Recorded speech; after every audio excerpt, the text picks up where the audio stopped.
Bonjour tout le monde, bienvenue sur cette nouvelle vidéo. Ici c'est Pigrosol, je vous présente la 77e vidéo de mon défi. Aujourd'hui je vais vous parler de la publicité, la meilleure des publicités, et ce qu'on retrouve aujourd'hui dans notre quotidien, mais aussi sur internet. A tout de suite.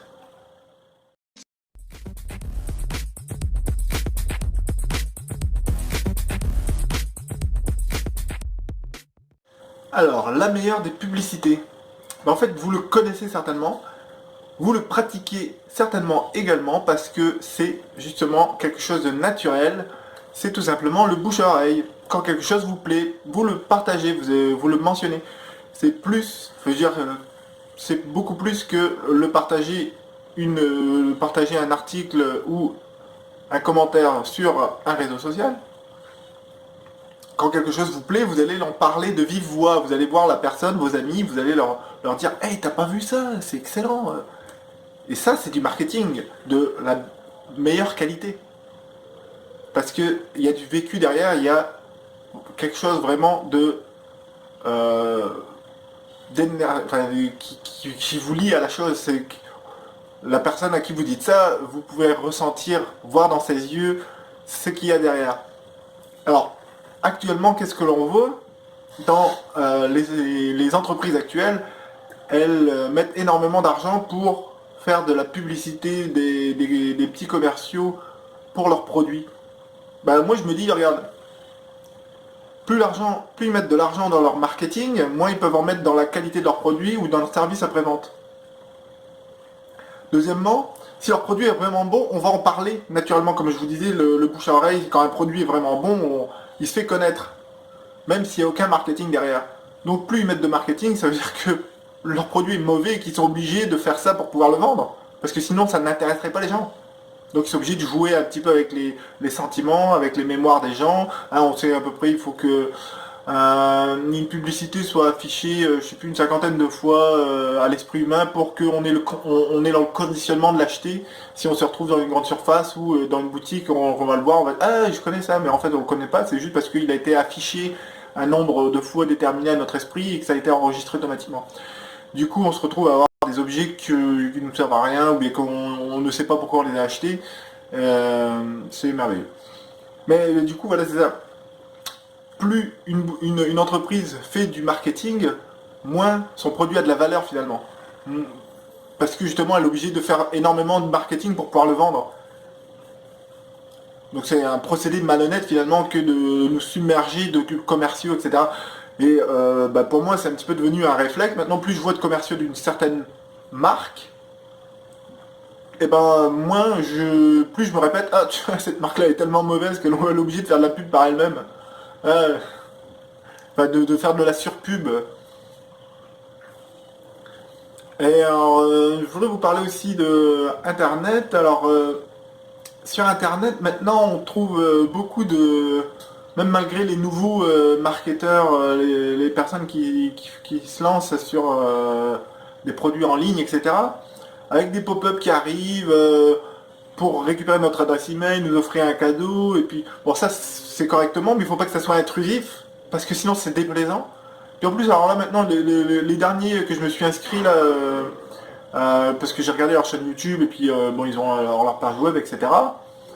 Alors là, ils te demandent ton adresse mail, mais en plus, ils ne gardent même pas en mémoire le fait qu'ils auraient déjà récupéré ton adresse mail. Ça fait qu'à chaque fois que tu vas sur leur site, même à chaque fois que tu changes de page, ils te redemandent écrivez votre lien pour avoir notre cadeau. Non, mais je l'ai déjà fait, là, je ne veux pas le recevoir 10 fois ton cadeau. Là.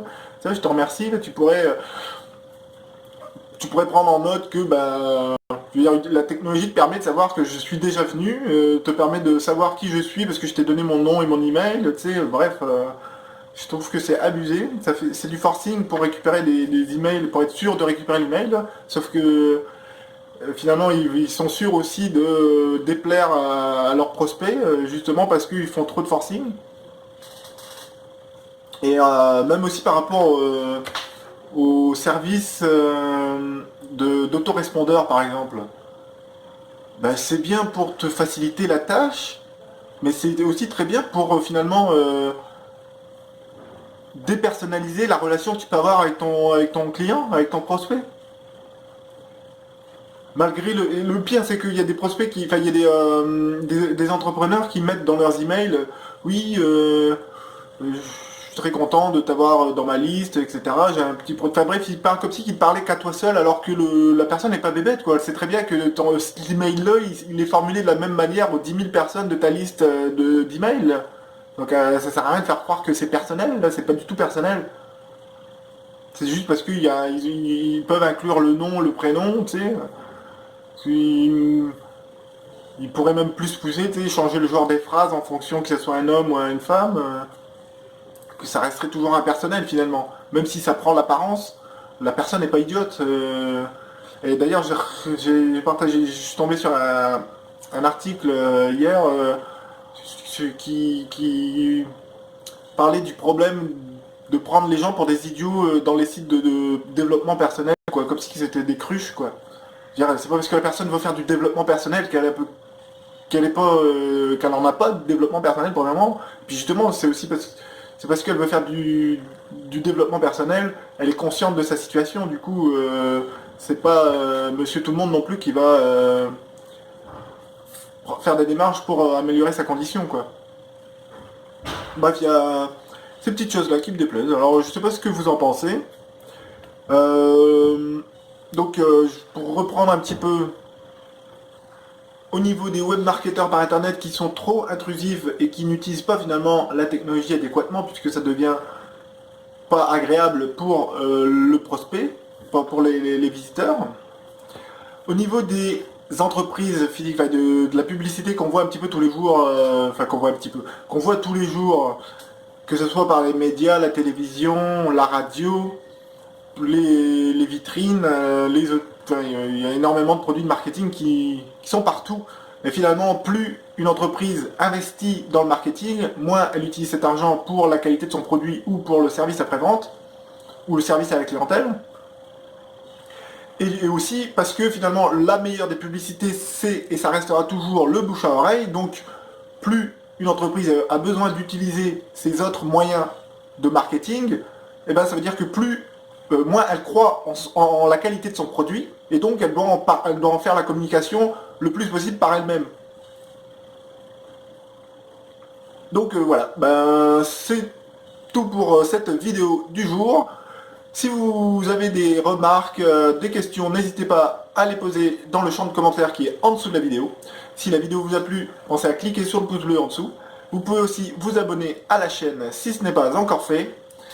Et je vous dis à très bientôt pour une prochaine vidéo de mon défi. C'était Pigrosol. Bye. Ciao, ciao.